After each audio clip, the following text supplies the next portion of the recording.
আসসালামু আলাইকুম। বাস্তব সংখ্যার ধারাবাহিক ক্লাসে আপনাদের সবাইকে স্বাগত জানাচ্ছি। আজকের ক্লাসে আমরা আলোচনা করব মূলদ সংখ্যা এবং অমূলদ সংখ্যা নিয়ে। দেখো, আমরা বাস্তব সংখ্যার সংজ্ঞা দিতে গিয়ে প্রথম ক্লাসে বলেছিলাম যে সকল মূলদ এবং অমূলদ সংখ্যা নিয়ে যে সংখ্যাটা গঠিত হয় সেটাকে আমরা বাস্তব সংখ্যা বলেছিলাম। আমরা আরেকটু অন্যভাবে বাস্তব সংখ্যার সংজ্ঞা দিতে গিয়ে বলেছিলাম যে সংখ্যা রেখায় যে সংখ্যাগুলো আমরা দেখতে পাই তাদের সবাইকে আমরা কি বলি? বাস্তব সংখ্যা বলি। তাহলে আমরা এখান থেকে বলতে পারি যে সংখ্যা রেখায় যে সংখ্যাগুলো আমরা দেখতেছি তারা কেউ হয়তো মূলদ, না হলে অমূলদ। আজকে আমরা জানবো যে মূলদ এবং অমূলদ সংখ্যা কি। দেখো, মূলদ সংখ্যার সংজ্ঞা দিতে গিয়ে যদি আমি বলি, যে সংখ্যাগুলোকে আমরা দুইটা পূর্ণ সংখ্যার অনুপাত আকারে প্রকাশ করতে পারি, যে সংখ্যাগুলোকে আমরা দুইটি পূর্ণ সংখ্যা, তাহলে পূর্ণ সংখ্যার অনুপাত আকারে যদি প্রকাশ করা যায় তাহলে আমরা তাদেরকে কি বলবো? মূলদ সংখ্যা। এখন আমরা আসি পূর্ণ সংখ্যা কি। আমরা বিগত ক্লাসে বলেছিলাম যে সকল ধনাত্মক, ঋণাত্মক এবং শূন্য সহ সকল অখণ্ড সংখ্যা নিয়ে যে সংখ্যাটা গঠিত হয় সেটাকে বলছিলাম আমরা পূর্ণ সংখ্যা। কি কি ছিল আমাদের? শূন্য ছিল, ধনাত্মক সংখ্যাগুলো ছিল 1 2 3 4, অর্থাৎ এবং ছিল -1 -2 -3, এভাবে অসীম পর্যন্ত যে সংখ্যাগুলো ছিল সংখ্যা রেখে দেখেছিলাম তাদের মধ্যে আমরা বলছিলাম ঋণাত্মক সংখ্যাগুলো, শূন্য সহ ধনাত্মক সংখ্যাগুলো, এইভাবে অসীম পর্যন্ত যে সংখ্যাগুলো ছিল তাদেরকে আমরা বলেছিলাম পূর্ণ সংখ্যা।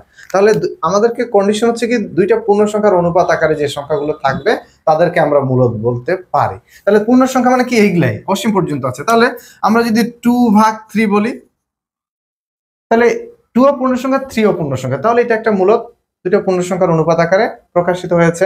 আমি যদি বলি শুধু 2, আচ্ছা দেখো, শুধু 2 আর 2/1 এর মধ্যে কোনো পার্থক্য আছে? জি না।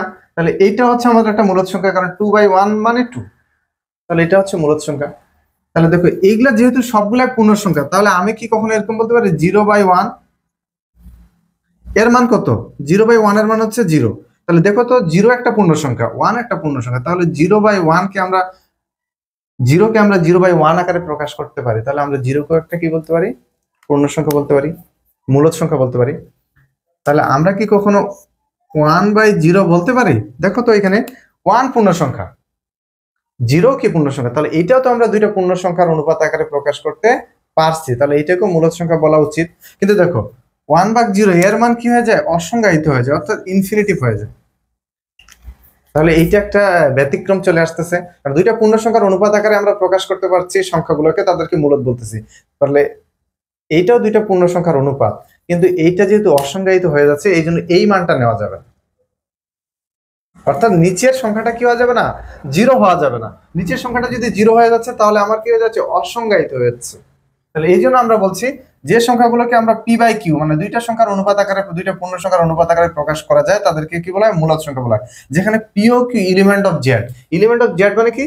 আমরা জানি হচ্ছে পূর্ণ সংখ্যাগুলোকে আমরা হচ্ছে z দ্বারা প্রকাশ করে থাকি, অর্থাৎ p ও এবং q এই দুটো মান হচ্ছে কি? z হইতে হবে, এলিমেন্ট অফ z, অর্থাৎ p ও q দুইটা কি হবে? পূর্ণ সংখ্যা হবে।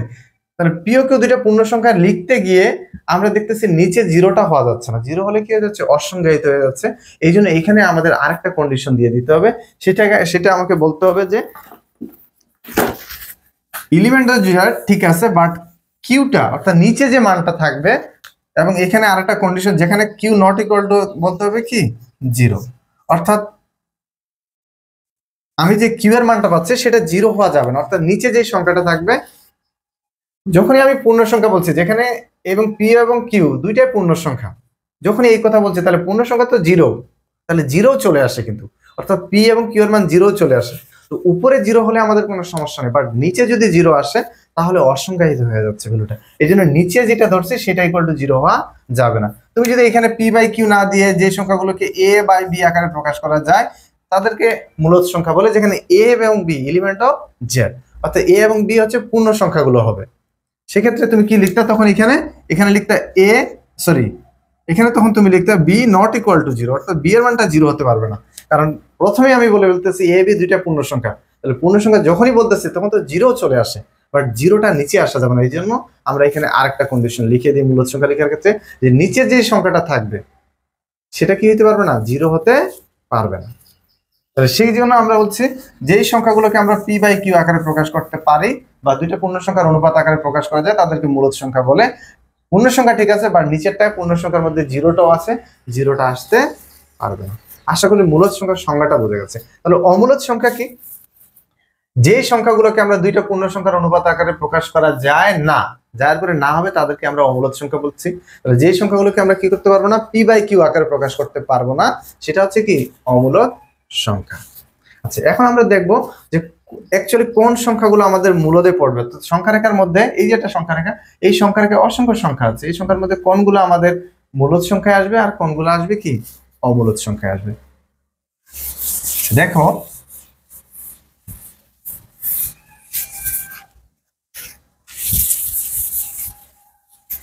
আমরা প্রথমে বলতে পারি যে সকল পূর্ণ সংখ্যাগুলোকে, নাম্বার 1,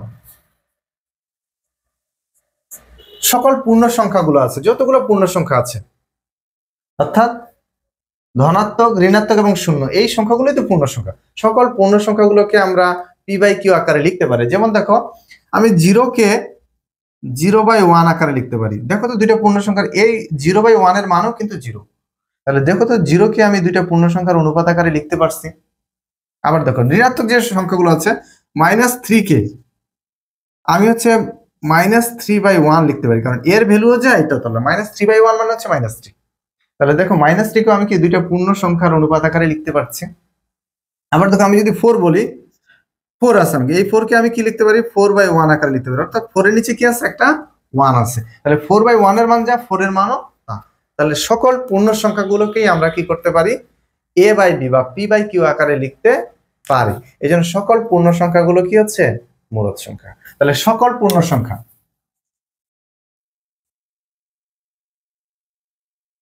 সকল পূর্ণ সংখ্যাগুলো কি মূলদ, কারণ আমরা সকল পূর্ণ সংখ্যাগুলোকে কি করতে পারছি এ বাই বি আকারে প্রকাশ করতে পারছি। আচ্ছা, তাহলে এখন দেখি, তাহলে আমি যদি মূলদ সংখ্যা বলতে পারি, তাহলে আমি মূলদ সংখ্যা দেখলাম কি মূলদ সংখ্যার ক্যাটাগরিতে কি চলে আসলো, পূর্ণ সংখ্যাগুলো চলে আসলো। পূর্ণ সংখ্যা, এই পূর্ণ সংখ্যাগুলো কি সকল পৃথিবীর সকল পূর্ণ সংখ্যাগুলো কি মূলদ। তাহলে পূর্ণ সংখ্যার মধ্যে কি কি আছে আমরা দেখলাম কি 3টা ক্যাটাগরি আছে। এটা হচ্ছে কি শূন্য আছে, এই পাশে আছে ঋণাত্মক সংখ্যাগুলো, ঋণাত্মক সংখ্যা, ঋণাত্মক অখণ্ড সংখ্যা। ঋণাত্মক সংখ্যা শুধু বলতে হবে না, কারণ ঋণাত্মক সংখ্যা বলতে তো -0.5 কে বোঝায়। তাহলে ঋণাত্মক অখণ্ড সংখ্যা।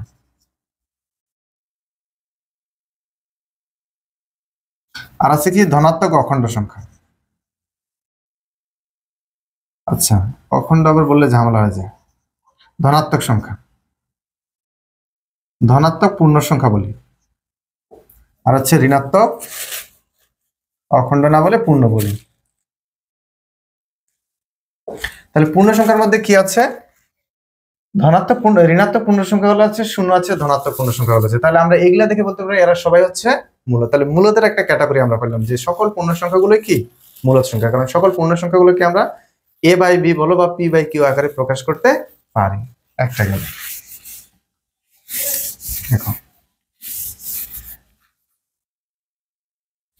নাম্বার 2, দেখো সকল ভগ্নাংশ সংখ্যা।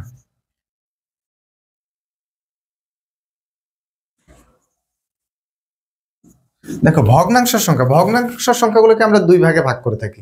একটা বলি সাধারণ ভগ্নাংশ, আর একটা হচ্ছে দশমিক ভগ্নাংশ। তাহলে ভগ্নাংশ সংখ্যাগুলো কি দুই প্রকার, একটা হচ্ছে কি সাধারণ ভগ্নাংশ, সাধারণ, আর একটা বলছি কি আমরা দশমিক ভগ্নাংশ।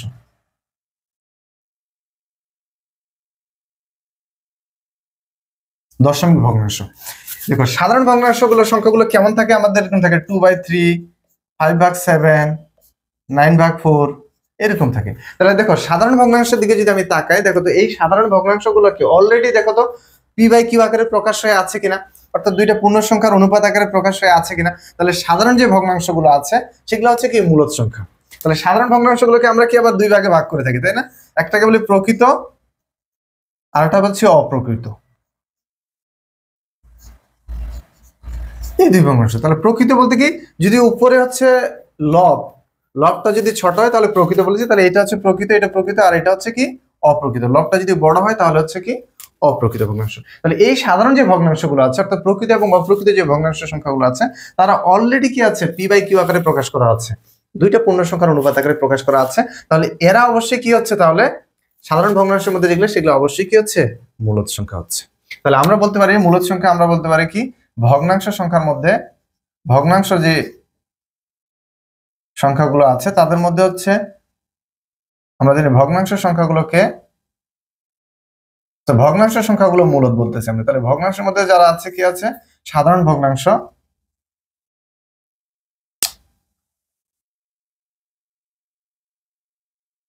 সাধারণ ভগ্নাংশ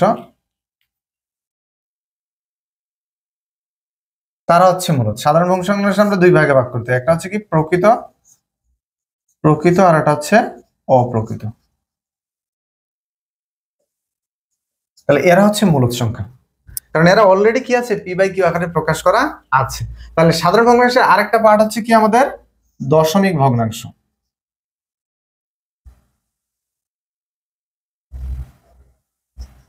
দশমিক ভগ্নাংশ দেখো, দশমিক ভগ্নাংশ গুলো যেগুলো আছে আমাদের,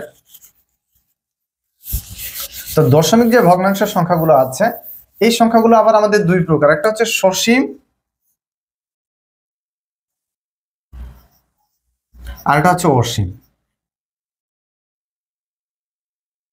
অর্থাৎ সসীম দশমিক ভগ্নাংশ, অসীম দশমিক ভগ্নাংশ সংখ্যা। আচ্ছা, সসীম দশমিক ভগ্নাংশ সংখ্যা কি, মনে করো 3.25 এইরকম, মানে অর্থাৎ যেই সংখ্যাগুলো এই দশমিক সংখ্যাগুলো সীমিত সসীম, মানে যার শেষ আছে, যার শেষ আছে, যেমন 3.25 এর শেষ আছে, তবে এই সংখ্যাটাকে আমরা কি করতে পারি, এই পয়েন্টটা উঠাই দিয়ে পয়েন্টের জন্য একটা এক নেই এবং পয়েন্টের পরে যতটা সংখ্যা আছে ততটা শূন্য আসে। দেখো 325/100 হয়েছে, দেখো তো এটা দুইটা পূর্ণ সংখ্যার অনুপাত না। তাহলে এই যেহেতু দুইটা পূর্ণ সংখ্যার সসীম দশমিক সংখ্যাগুলোকে, অর্থাৎ যেই দশমিক সংখ্যাগুলোর শেষ আছে তাদেরকে আমরা কি করতে পারি, দশমিকটা উঠাই দিয়ে তার জন্য এক এবং দশমিকের উপরে যতগুলো সংখ্যা আছে তার জন্য ততগুলো শূন্য নেই নিয়ে আমরা কি দুইটা পূর্ণ সংখ্যার অনুপাত আকারে প্রকাশ করতে পারি। এই জন্য এই সসীম দশমিক ভগ্নাংশের সংখ্যাগুলোকে বলা হয় কি মূলদ সংখ্যা। তাহলে আমরা দেখছি সসীম দশমিক সংখ্যাগুলো কি মূলদ সংখ্যা। তাহলে দশমিক সংখ্যার মধ্যে আমরা হচ্ছে কি সসীম গুলো হচ্ছে কি মূলদ,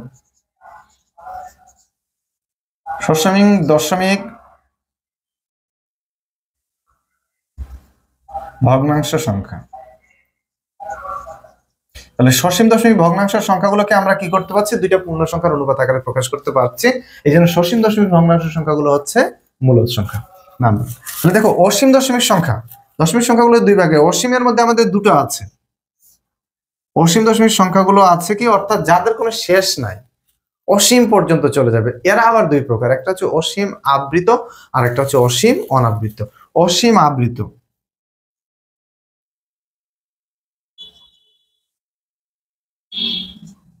আর এটা হচ্ছে অসীম, অর্থাৎ অসীম পর্যন্ত চলে যায় বাট অনাবৃত হবে। অসীম আবৃত এবং হচ্ছে অসীম অনাবৃত। দেখো অসীম আবৃত বলতে কি, অর্থাৎ দশমিকের পরের সংখ্যাগুলো অসীম পর্যন্ত চলে যাবে বাট কি কিছু কিছু সংখ্যা কি আসবে, বারবার একই সংখ্যা আসবে, অর্থাৎ রিপিটেশন হবে। যেমন ধরো আমি যদি একটা সংখ্যা বলি, একটা সংখ্যা বলি, মনে করো যে এরকম আছে 3.25555 এইভাবে চলতে আছে অসীম পর্যন্ত, ইনফিনিটি পর্যন্ত চলতে আছে।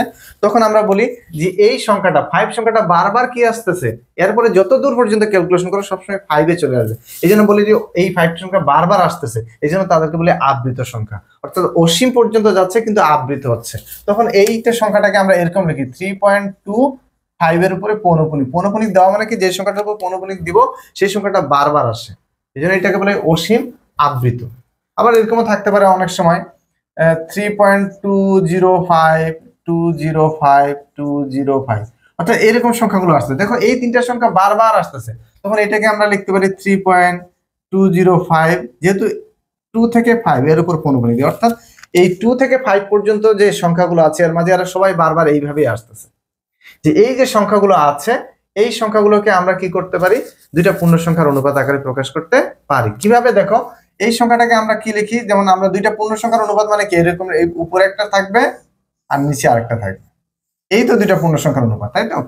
এই সংখ্যাটাকে আমরা কি করি, উপরে শুধু আমরা কাজ করি পুরো সংখ্যাটা নিয়ে, আর নিচে কাজ করি শুধু দশমিকের পরের অংশটা নিয়ে। অর্থাৎ এই সংখ্যাটাকে আমরা এরকম লিখতে পারি 325, অর্থাৎ পুরো সংখ্যাটা লিখবো, মাইনাস হচ্ছে আবৃত হচ্ছে 5 পর্যন্ত, আবৃত নাককে 32, 3 এবং 2 এটা বিয়োগ করে দিই। অর্থাৎ পুরো সংখ্যাটা প্রথমে লিখবো, এখান থেকে এই পুরো সংখ্যাটার মধ্যে যতগুলো অনাবৃত আছে তাদেরকে বিয়োগ দিয়ে দেই, আর নিচে লিখি হচ্ছে যতটার উপর হচ্ছে পৌনঃপুনিক দেওয়া, তাহলে কয়টার উপর পৌনঃপুনিক দেওয়া? একটা, তাহলে একজনের 9, এবং হচ্ছে দশমিকের পরে হচ্ছে নিচে অংশ কাজ করবো দশমিকের উপরে, দশমিকের পরে কয়টা অংশের উপর পৌনঃপুনিক নেই? একটা, এই জন্য একটা শূন্য।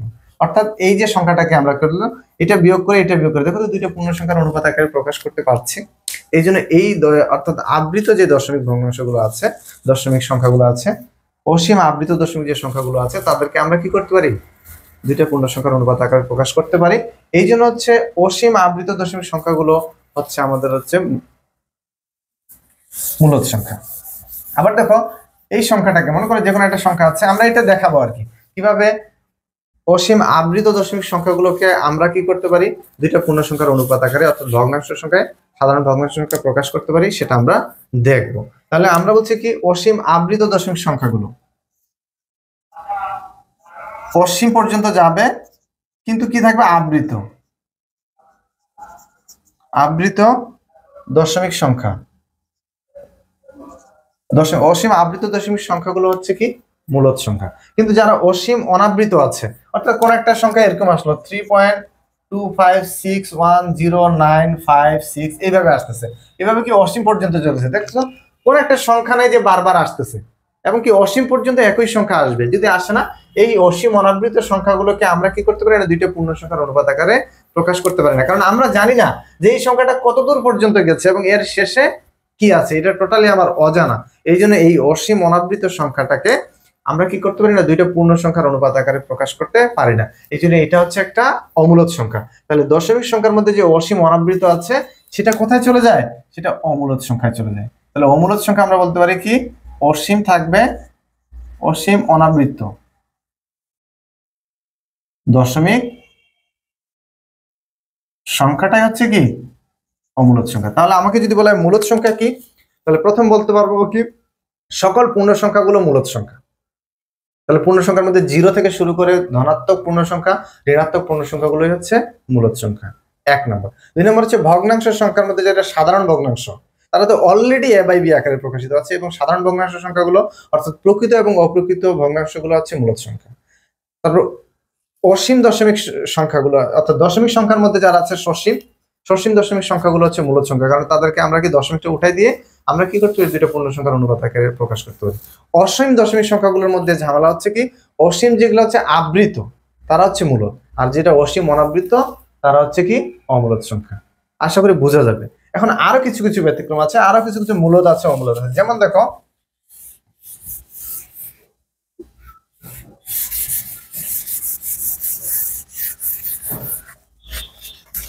পূর্ণ সংখ্যা, তাহলে আমরা এখান থেকে কি বলতে পারছি কোনগুলো মূলদ কোনগুলো অমূলদ আমরা চিনতে পারবো। দেখো আবার দেখো, মনে করো পূর্ণ সংখ্যা আছে কিছু, পূর্ণ সংখ্যা মনে করো কি কি পূর্ণ সংখ্যা আছে? 1 2 3 4 5 6 7 8 এইভাবে 9 অসম পর্যন্ত আছে।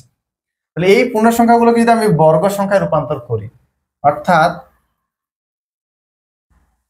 আমি যদি 1 into 1 গুণ করি, তাহলে কি পাবো? 1 স্কোয়ার ইকুয়াল টু আমরা কত পাই? 1 পাই। 2 into 2 যদি গুণ করি তাহলে পাবো 2 স্কোয়ার, তাহলে আমরা পাবো কত? 4। 3 into 3 গুণ করলে পাবো 3 স্কোয়ার ইকুয়াল টু পাবো 9। 4 into হচ্ছে 4 গুণ করলে পাবো 4 স্কোয়ার ইকুয়াল টু হচ্ছে 16। 5 into 5 গুণ করলে পাবো 5 স্কোয়ার ইকুয়াল টু হচ্ছে 25। অর্থাৎ এই যে সংখ্যাগুলো আছে, এই যে সংখ্যাগুলো আমরা পাচ্ছি, এটা কি পাচ্ছি? দুইটা পূর্ণ সংখ্যা গুণ করে পাচ্ছি, দুইটা পূর্ণ সংখ্যার গুণ, এবং এই সংখ্যাগুলোকে বলা হয় পূর্ণবর্গ সংখ্যা। এই সংখ্যাগুলোকে বলা হয় কি? পূর্ণবর্গ সংখ্যা। দেখো বর্গ সংখ্যা অর্থাৎ বর্গের সংজ্ঞাটা এবং বর্গমূলের সংজ্ঞাটা আমরা যদি দেখি, তাহলে আমরা বলবো বর্গ সংখ্যা হচ্ছে কি দুইটা সংখ্যা, দুইটা একজাতীয় সংখ্যার গুণের কারণে প্রাপ্ত গুণফলটাকে আমরা বলছি বর্গ। এটাকে পূর্ণবর্গ সংখ্যা বা বর্গ সংখ্যা বলা হয়। আর এই প্রাপ্ত গুণফলটাকে বর্গমূলটাই হচ্ছে এই সংখ্যাটা। তাহলে বর্গমূল কি? অর্থাৎ √1 কে বর্গমূল করলে আমি 1 কে ফেরত পাবো, √4 কে বর্গমূল করলে আমি কি পাবো, 2 কে ফেরত পাবো, √9 কে বর্গমূল করলে আমি 3 কে ফেরত পাবো। অর্থাৎ আমি বুঝতে পারছি যে পূর্ণ সংখ্যার বর্গমূল, অর্থাৎ পূর্ণবর্গ সংখ্যার বর্গমূল গুলো সবসময় মূলদ সংখ্যা। কেন, দেখো 1 ছিল একটা পূর্ণবর্গ সংখ্যা, পূর্ণবর্গ সংখ্যার বর্গমূল করে আমি কি পাইছি, 1 কে ফেরত পাইছি। 1 বলতো কি, 1 একটা পূর্ণ সংখ্যা না? তাহলে এই পূর্ণ সংখ্যাটাকে আমরা a/b আকারে প্রকাশ করতে পারি। তাহলে হচ্ছে এইটা, তাহলে 4 কে বর্গমূল করে আমি কি পাইছি, 2 ফেরত পাইছি। তাহলে 2 একটা পূর্ণ সংখ্যা, তাহলে পূর্ণ সংখ্যাগুলো অবশ্যই মূলদ। 9 কে বর্গমূল করে আমি 3 কে ফেরত পাইছি। 16 কে বর্গমূল যদি করি আমি কাকে ফেরত পাবো, 4 কে ফেরত পাবো। তাহলে 4 একটা কি পূর্ণ সংখ্যা, তাহলে পূর্ণ সংখ্যাগুলো অবশ্যই কি মূলদ সংখ্যা। তাহলে এখান থেকে আমরা একটা কথা বলতে পারি যে সকল পূর্ণবর্গ সংখ্যার বর্গমূল মূলদ সংখ্যা। তাহলে আমরা একটা কমেন্টে কি লিখবো, সকল পূর্ণবর্গ সংখ্যার বর্গমূল হচ্ছে মূলদ সংখ্যা। তাহলে এখানে আমরা লিখবো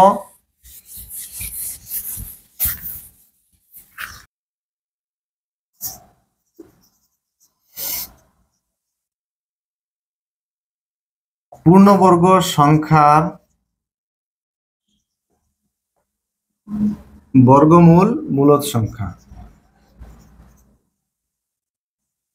যেমন হচ্ছে আমি বলতে পারি √1, √4, √9, √16, √25, এইভাবে অসংখ্য আছে। আরো বলতে পারি কি √225 বলতে পারি, যদি বলি 144 বলতে পারি, √169 বলতে পারি, √196 বলতে পারি, এইভাবে অসংখ্য। অর্থাৎ সকল পূর্ণবর্গ সংখ্যার বর্গমূল হচ্ছে আমাদের মূলদ সংখ্যা। তাহলে পূর্ণবর্গ ছাড়া দেখো আমাদের সংখ্যাগুলো কি ছিল, 1-এর পরে 2 ছিল, 3 ছিল।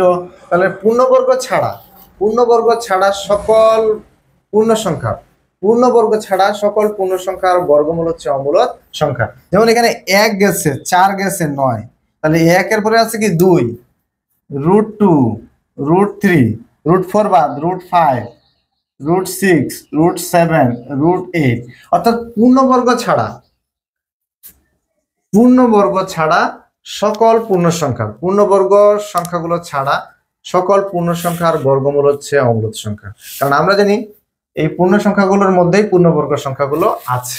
তাহলে পূর্ণবর্গ ছাড়া সকল পূর্ণ সংখ্যার বর্গমূল হচ্ছে অমূলদ সংখ্যা। যেমন হচ্ছে 2 এর বর্গমূল অমূলদ সংখ্যা 3, এর মধ্যে হচ্ছে 1 নাই, 4 নাই, কারণ 1, 4, 9 এগুলো হচ্ছে পূর্ণবর্গ সংখ্যা। এগুলা ছাড়া বাকি যত সংখ্যা আছে পৃথিবীর সকল সংখ্যাগুলোর বর্গমূল হচ্ছে অমূলদ সংখ্যা, পূর্ণবর্গ ছাড়া।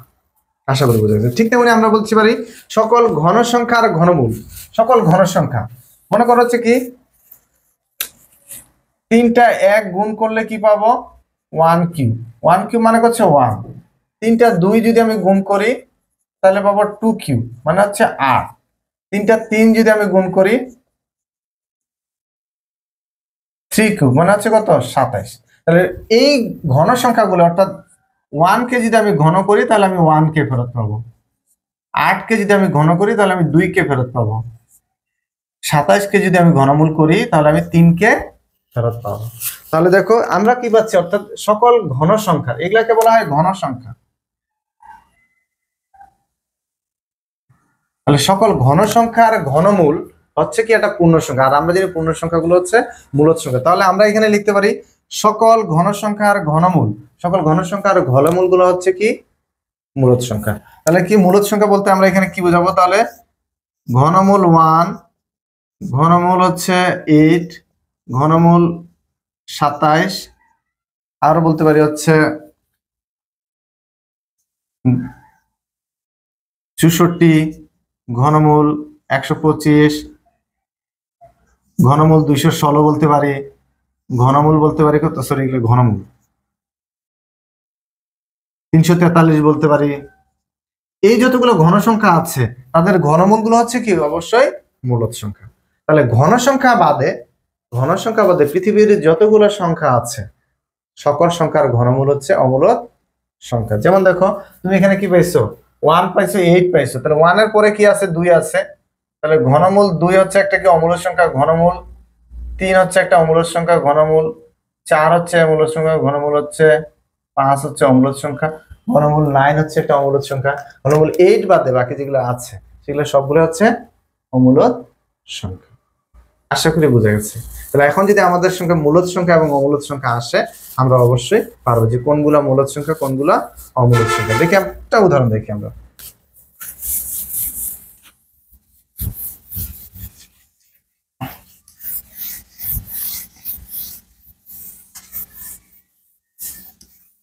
যেমন দেখো আমাদেরকে বলছে নিচের কোনটি মূলদ সংখ্যা।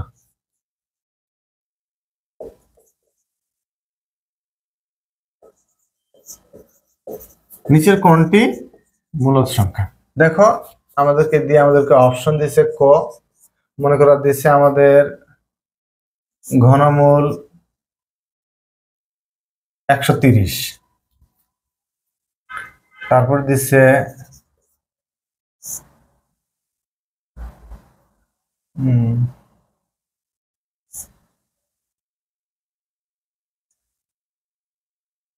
25/5,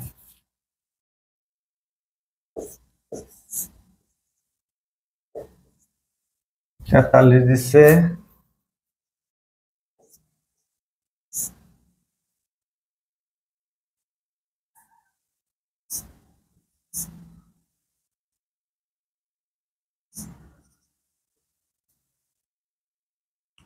আমাদের এরকম 4টা সংখ্যা দিয়েছে, দিয়ে বলতেছে যে নিচের কোনটা মূলদ সংখ্যা। দেখো আমরা জানি না কি 130 কি ঘন সংখ্যা না, কারণ দেখো আমরা 5 এর ঘন করলে 5 5 25, 5 25 125, অর্থাৎ 5 এর ঘনমূল হচ্ছে কত 125, আর 6 এর ঘনমূল হচ্ছে 216। তাহলে দেখো 125 থেকে 130 মানে এই 30 সংখ্যাটা কি ঘন সংখ্যা না, তাহলে এর ঘনমূল কখনো কি হতে পারে না, মূলদ সংখ্যা হতে পারে না। আমরা পূর্ণ সংখ্যা পেতে পারি না এখান থেকে। আবার দেখো মূলটাকে আমরা দুই ভাগে ভাগ করতে পারি, তাহলে এটা হচ্ছে 25 আর বর্গমূল হচ্ছে 5। আচ্ছা দেখো 25 কে আমরা করলে কি পাবো 5 পাবো, তাই তো 25টা বর্গ সংখ্যা, তাহলে 25 কে বর্গ করলে আমরা কি পাবো 5 কে ফেরত পাবো। ঠিক আছে, বাট নিচে আছে কি √5। ঠিক আছে, 5 একটা পূর্ণ সংখ্যা পেয়েছি, বাট √5 কি একটা বর্গ সংখ্যা না। যদি না হয় তাহলে হচ্ছে এটা কি হতে পারে না, মূলদ সংখ্যা হতে পারে না। দেখো ঘনমূল 7 এর উপর কিউব মানে হচ্ছে 343, তাহলে অর্থাৎ 343 কে যদি আমি ঘন করি তাহলে আমি কাকে ফেরত পাবো 7 কে ফেরত পাবো। তাহলে 7 একটা পূর্ণ সংখ্যা, তাহলে পূর্ণ সংখ্যা অবশ্যই কি হচ্ছে, অবশ্যই এটা হচ্ছে একটা মূলদ সংখ্যা। এইদিকে আবার এখানে পাবো তুমি 5 পাবা, আর 30 কি পূর্ণ বর্গ সংখ্যা, জি না। উপরে একটা হচ্ছে দশমিক সংখ্যা, অসীম অনাবৃত দশমিক সংখ্যা, আর নিচে একটা হচ্ছে কি পাবো পূর্ণ সংখ্যা। তাহলে এই দুটো কখনো মূলদ সংখ্যা হতে পারে না। আশা করি বুঝা গেছে। আসসালামু আলাইকুম।